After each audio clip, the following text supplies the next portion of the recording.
I just love you. No, that's why he's a great politician. I'm talking about the president, the one who called you a liar, the one who said your wife was ugly. That guy, you know, the guy now who you won't say anything about. I recognize that you actually wonder why you don't have a lot of Republicans that want to come on your show. I have more than any other show. You're not going to blame this on President Trump on my show. That's not happening. On Bragg and the New York DA and what they're trying to do to President Trump. And you called it, quote, it feels like a politically motivated or politically charged prosecution here. What did you mean by that?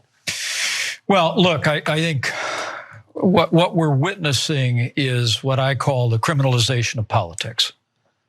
I mean, the truth is, let me stipulate, no one's above the law, but no one is below the law. And the American people are tired of a two-tiered justice system in this country. Two-tiered justice system in this country that people are tired of is the very rich being prosecuted too much. That's what people mean when they refer to a two-tiered justice system in America, and the Republican Hannity crowd applauds like it's their birthdays, like it's their sweet 16. The president, the way you talk to my brother, Ted, you afraid of him? You think he'll smack you down at home? Oh, is that yeah, what it is? I'm like he shut you up in the primary? Cuomo's. You guys not are the really Cuomo's, tough. I'm talking about the president.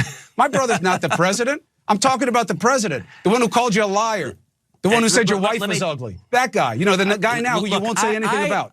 I recognize that you actually wonder why you don't have a lot of Republicans that want to come on your show. I have more than any other show. That's part of why we like Cuomo better than the other guys, right? And he's right. He does have a lot of Republicans on, and at least during the primaries, he had progressives on too, which is more than any other cable show. And so, but it doesn't mean you have to be soft with them. The question that he asked Ted Cruz is one that should have been asked a million times by a million anchors. The guy called your wife ugly and your dad a murderer. You're phone banking for him. Isn't that strange? It's actually the easiest, most obvious question. But you know why they don't ask it? Because of exactly what Ted Cruz said right afterwards. You wonder why you don't have Republicans on your show. In other words, if you dare challenge us, even with obvious questions, we'll never come on your show. We'll cut off your access. This didn't happen under President Trump. And I know there's a lot of people on the left that want to try to blame President Trump. He wanted out of Afghanistan real bad. He was real frustrated not being able to get out, but he didn't pull out because he knew this would happen. In fact, we all did. I called it on this program.